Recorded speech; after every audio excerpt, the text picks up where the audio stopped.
devo dire una cosa. Senti il microfono acceso. Come non parlo, devo parlare così.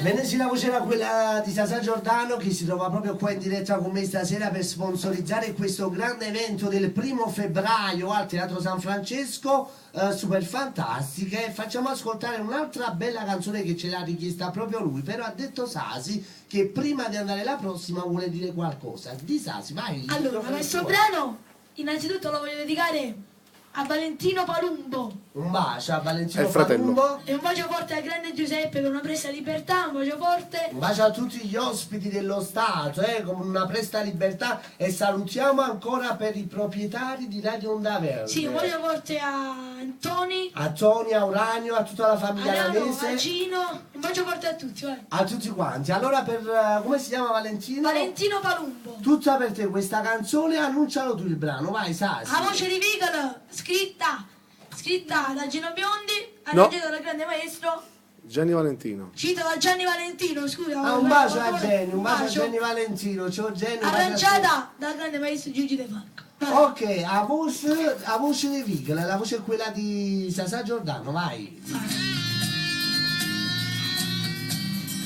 Tacca! Sasà Giordano, qua, Radio Onda Verde. Ciao a tutti!